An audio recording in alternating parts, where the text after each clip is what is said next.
What's up, and welcome to Survive and Protect Q&A. All right.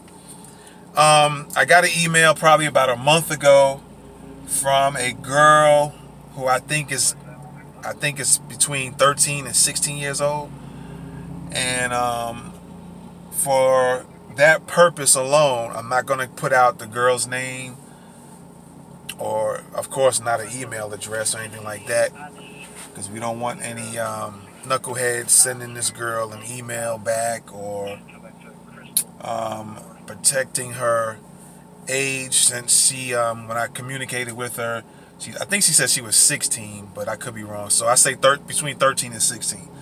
And she sent me an email in response to, I believe, the teacher's edition of Locks and Holds video. And so I communicated with her a little bit back and forth, and she asked if I can do a video on responding to her questions. All right. So before I get into answering her questions, I'm gonna show you what she actually sent in the email. All right. And again, like I said, I'm protecting her privacy as a child because she's under the age of 18.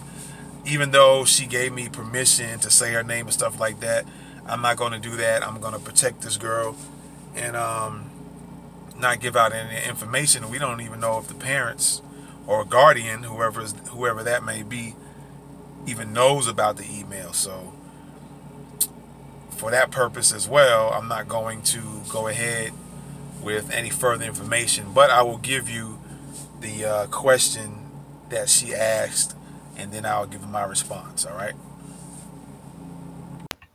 Hi there. As you can see, I've already watched your video. I have ADHD, depression, anxiety, and anger issues. I wanted to tell you a little bit about myself and ask you some questions. I have been in a lot of placements as of CBAT programs, group homes, and residential homes. I'm also deaf and I wear two cochlear implants well.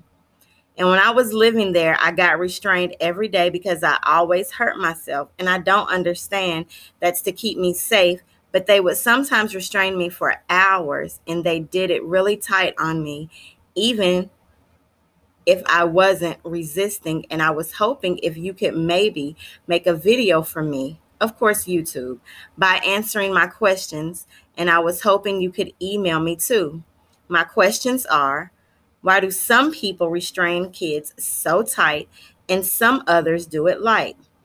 I can't answer that question like specifically, because we don't know what's in a person's head, what's in a person's mind, as to why they would restrain one kid much more tightly or forceful or aggressively than another. I can only kind of speak in a general sense and give you a general idea. Some kids might get restrained tighter and might be based on their behavior. If they're acting all crazy and going nuts and everything, then they might get restrained a little bit harder. All right. As opposed to when kids, the other kids, they might do more lightly. It can also be a size thing as well. They might look at a kid and think because of their size, they might be bigger. A person might feel like they need to restrain them a lot more tougher, when sometimes that might not be the case. Sometimes if you got bigger kids, even with adults, they'll probably be more restrained as far as not acting wild. So you might just have to put hands on them and just gradually keep a grip on them and not even have to do it tight. So it's so many different factors in it. And so I can't answer a direct response as to why this person does it harder to this person, but then that same person will do it lighter to that one. I can only speak in general terms. Sometimes it's the mindset of that particular person that's restraining the kid, right? And sometimes you got adults or others that might be of age or your age but might be bigger, whatever the case might be. They have something going on mentally. All right. So they might interpret things mentally like, oh, this person's going to be a problem for whatever reason. The reason might not be a good reason. It could be a good or a bad reason for why they feel they need to restrain one child harder than they do the other.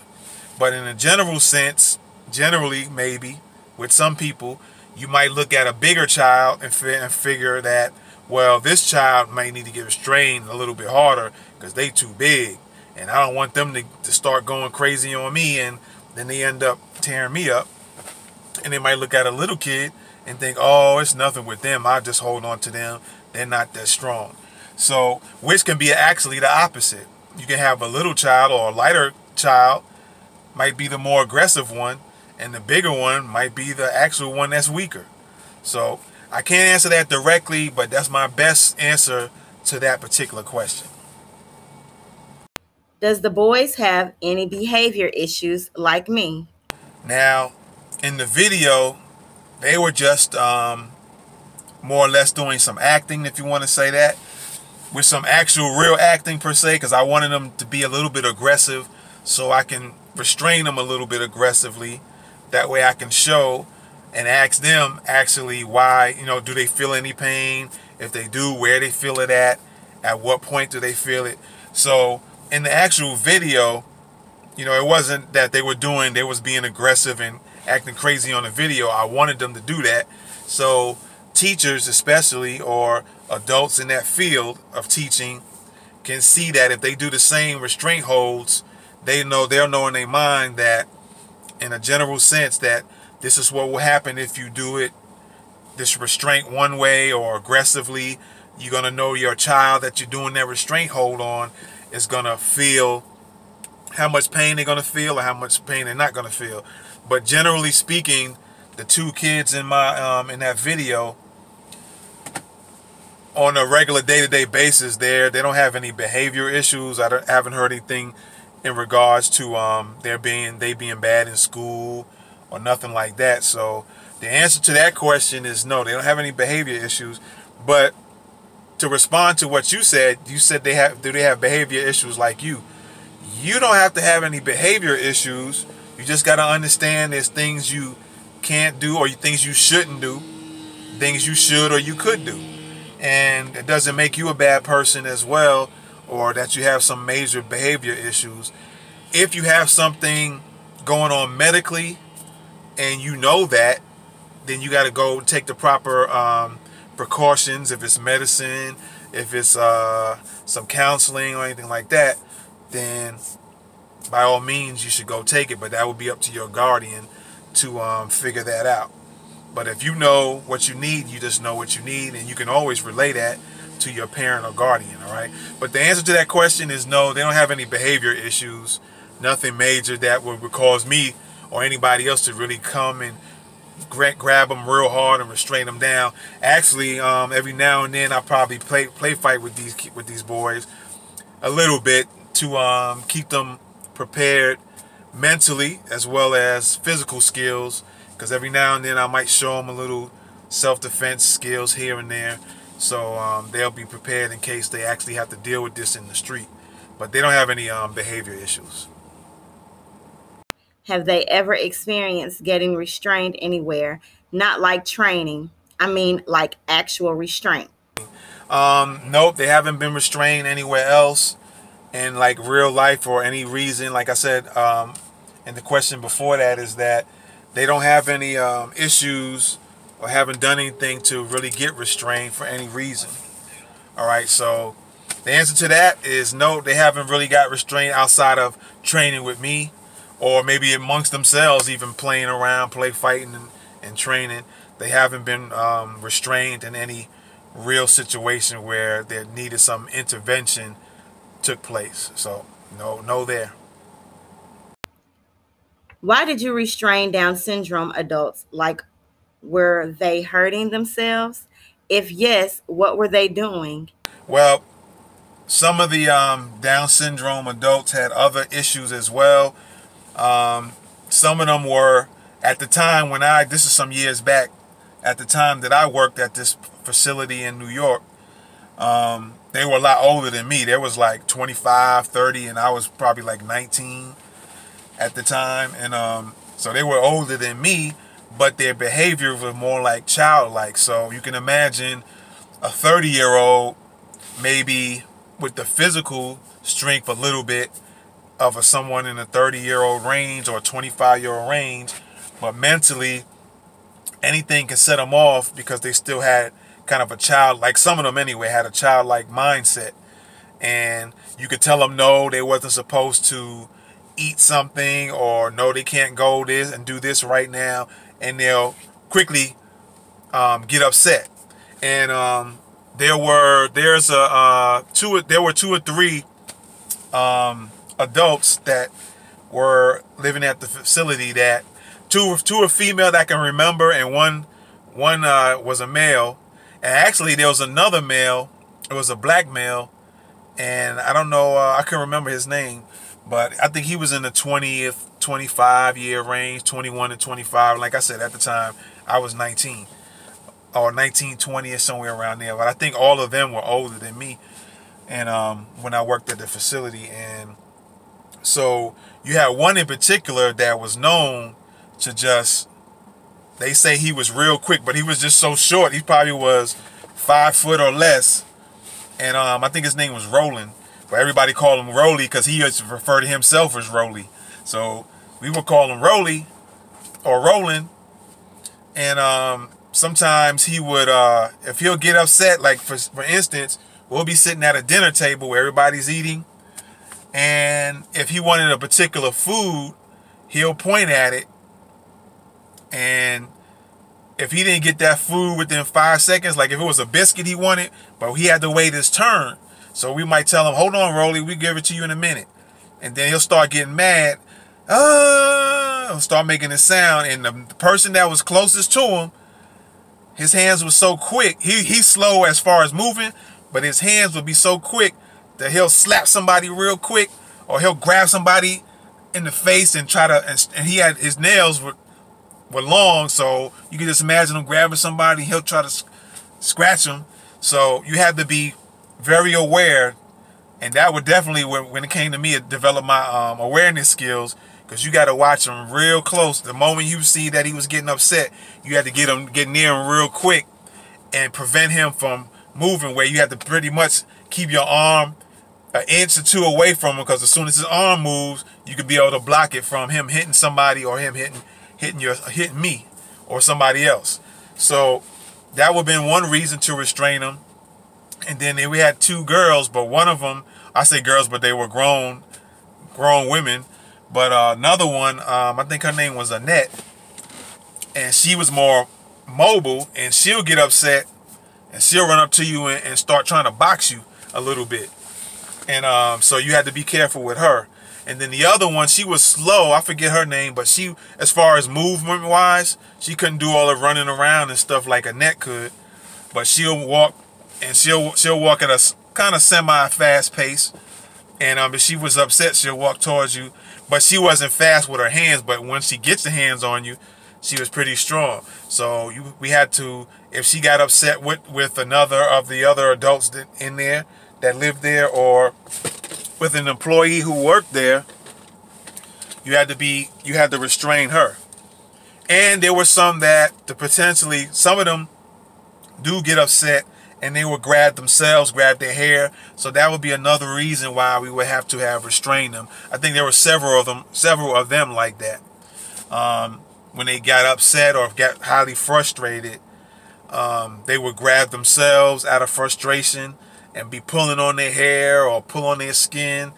It was another black female that lived at the facility, where she would really scratch herself up, and to the point where you got to watch her if she get really frustrated about something. And sometimes it was just a habit, but even if you, I would say that when you would tell her to stop, she would stop for a little bit, but then if you're not paying attention, she'll go back to taking her nails and scrape it. So she had lots of scars on herself, and to the point where she can scrape down to her veins and end up making herself bleed out them veins. So you have to be real careful with her. She was she would listen to you, but if you're not paying attention, or she's getting frustrated about something, she'll go right after her own skin. And there were, like I said, there were a few of them like that. And so that would be a reason why we would have to do that one restraint, where you push the arms together that I showed in the video. That's the one we were taught. There was a couple of others, but I couldn't remember, so I couldn't do those in the video. I had to come up with my own as well. So to add on to that one that I learned from this facility. So those are the reasons why myself or any of the other employees would have to restrain any of the adult clients. If after the restraint and it didn't work, it just got worse, what would or did you do? So we didn't have that issue, and I guess that's why, I don't know who taught it. It was a program called Skip, like I mentioned in the video, and they taught you other holds. So like I said, I couldn't remember the other 2 or 3 other holds they taught us. I just remember that one in particular. But if that one didn't work per se, then there was some other moves they would do and show us to do that did not, again, it didn't hurt them. It wouldn't restrain them and physically harm them in any way where they had to go to a hospital and require any major surgery or major injury. So if one didn't work, we went to the other particular restraints or holds. Sometimes, and I think it involved, there was one or two that might involve 2 people to do it. And so that's what we would resort to if the other one didn't work. But mostly with the men who worked there, myself and maybe a couple other guys, and maybe a couple of females, once they did one particular restraint hold, it was no problem. But you had some females in there that were a little bit scarier, or might have been a little bit weaker, maybe apprehensive a little bit. So they required having somebody else help them with the hold. But most of the time, we do one hold, and normally that hold worked. So, Has anyone in your family experienced being or getting restrained? If yes, aunt, grandma, mom, etc. and the answer to that is no, not to my knowledge, not to anything I'm aware of. Nobody had to experience that. By the way, one time I got restrained and I had to go to the bathroom, and the staff wouldn't let me go so I could use the bathroom. So they told me to go to the bathroom in my pants. I think that's real foul, number one, for them to do something like that. But again, I don't know what was going on because I wasn't there. If I was there, then I can tell you and answer everything you need to know about that. So I don't know if you had behavioral problems at the time, or you were fighting the people that worked there. I don't know what circumstance it was, but I could say if you were doing nothing, absolutely nothing, you wasn't swinging on them, you wasn't verbally being aggressive, because some people are unfortunately so scary, or whatever you want to call it, that somebody's saying something verbally, it makes them be in fear, even though you didn't swing at them one time, or you didn't come towards them in an aggressive manner, but just your words made them be afraid. I think that's real silly. I think people who are scared like that need to learn some personal protection skills. Personally, that's my personal feeling. Unless it's just somebody real old and they can't defend themselves like that, then I can understand that. But it's people who have capability and they're just acting so scary because somebody said something aggressively but did nothing else outside of that, then I think they just need some skills to develop. That's all. But that's unfortunate for them to do something like that to you. That's real foul, especially if you haven't done anything. They should have just allowed you to go to the bathroom. If it was because you acted a certain way in the recent past and they were skeptical about what you might do, then they still should have let you go to the bathroom and just watch you. All right. I'm sure they had females there and just monitor you and make sure you don't do anything or are up to something. Also, if your kids do hurt themselves, what do you keep them safe and yourself safe?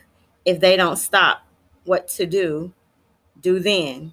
Well, fortunately, thankfully, thank God that I didn't have that issue.